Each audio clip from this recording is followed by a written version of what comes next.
It's one of those still. National Geographic shop.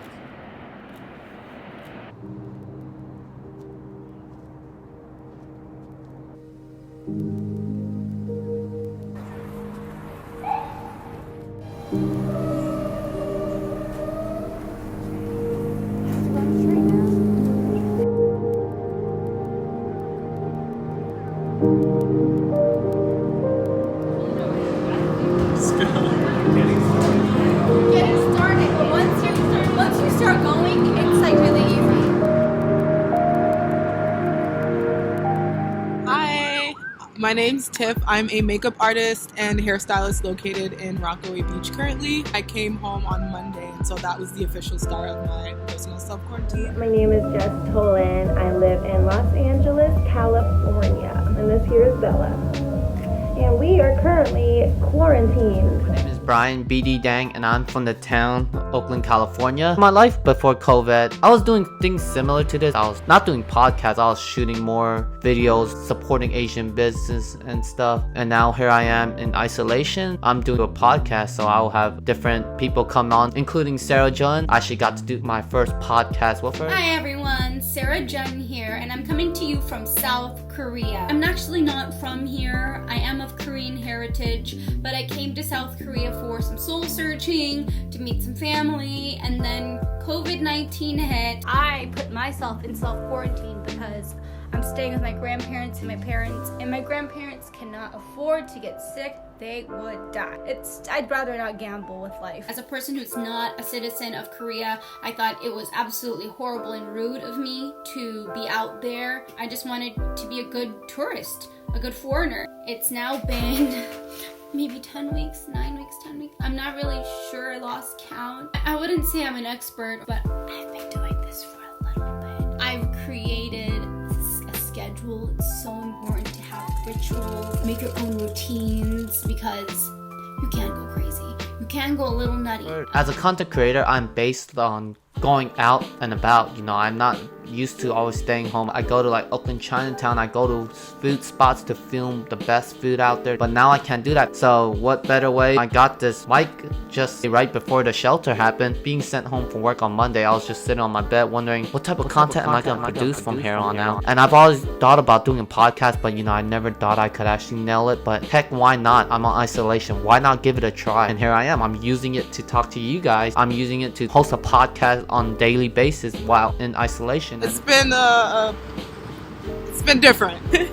For the most part, before this whole virus situation, I was pretty much like out quite a bit, working a lot, spending time with friends, my boyfriend, this kind of thing. So I was like not home that often. However, I'm not complaining about that at all. I think that's probably the aspect that I kind of appreciate a bit more out of this situation. Is just that I have more time for things that I normally wouldn't have the time to do, whether it be like designing. I went to school for design. That's like there as well, and I hadn't had the time to like really pursue that, really like hone that in. I just ordered a guitar online, so I'm gonna teach myself how to do that. I've been writing music. Creatively, this has definitely put me in an area to kind of push myself and to pull things out, so like a lot more introspection. I absolutely miss being able to just go call a friend and go meet for a bite or a drink.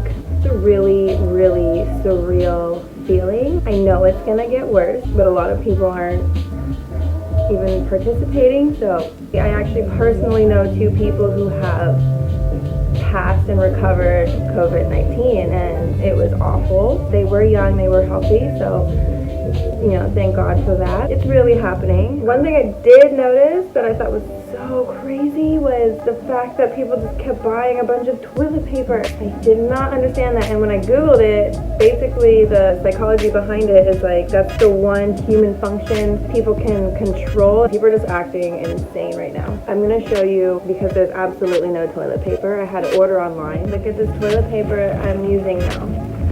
I had to buy 6 rolls for $20. Crazy times right now, because they're completely out. Completely out. Amazon's out. Hillary was more expensive. I can't get my nails done. What I miss most about normal life, going out there freely and talking to people, just being able to be like, hey, what's up, blah, blah, blah, this and that. I went to the grocery store yesterday, and it's just It's wild. Shelves are empty.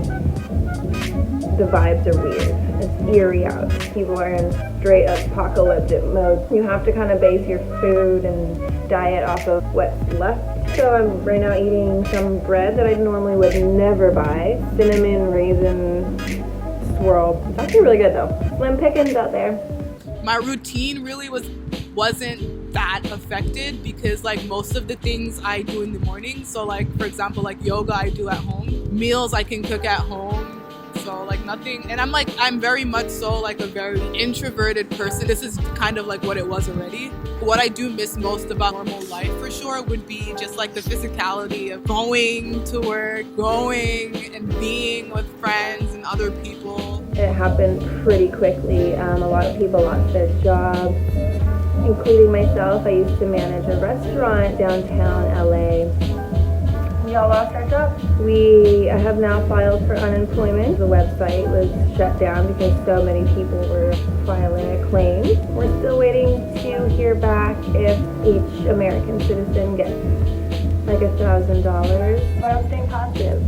You never know what you can do, you know. You become more creative if you put your mind to it. I'm always constantly working. How can I be more creative? How can I help others? I found that I actually really enjoy baking. I always really loved to cook, but now I've kind of been interested in the science of like baking bread, cake, cupcakes, cookies, pies, all sorts of things. And I've been learning to incorporate vegetables and fruits into my creations. Like I love banana bread. I made like really cool apple bread, like blueberry cheesecake with fresh blueberries.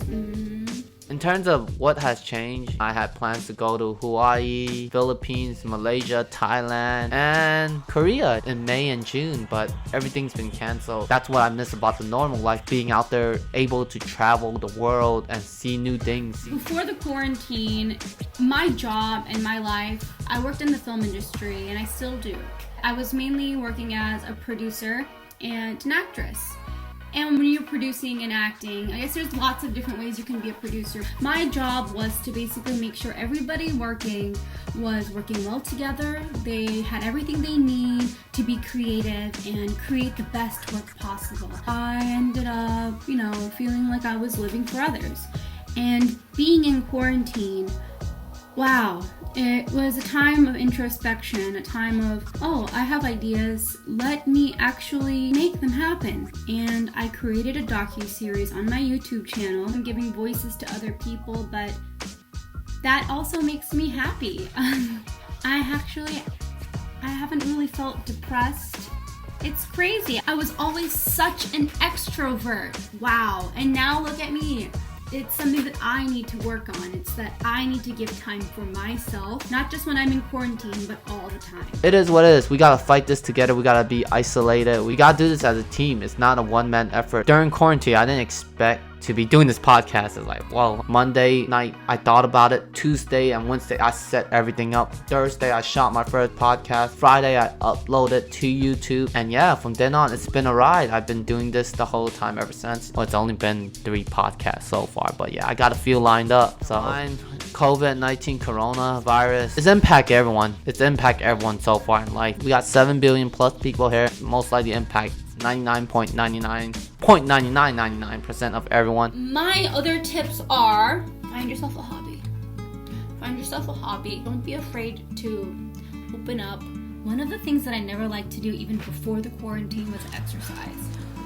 I forced myself to go to the gym for my mental health. It's not because I like to go to the gym. I don't like the smell of the gym. I don't like the feeling of running. I don't like sweating. The one thing I like to do is dancing, so I find myself dancing around my house a lot. I put on music in the living room and I dance with my grandma. I really don't like exercising, but it's so important to get your heart rate up, to exercise yourself. And as silly as my measures are, I feel I expend some energy throughout the day. I jump up and down, I hang out with my mom, I dance with my grandma, I goof around. I'm lucky to have a bigger space in this apartment. I can actually move and be silly. Make sure to move around.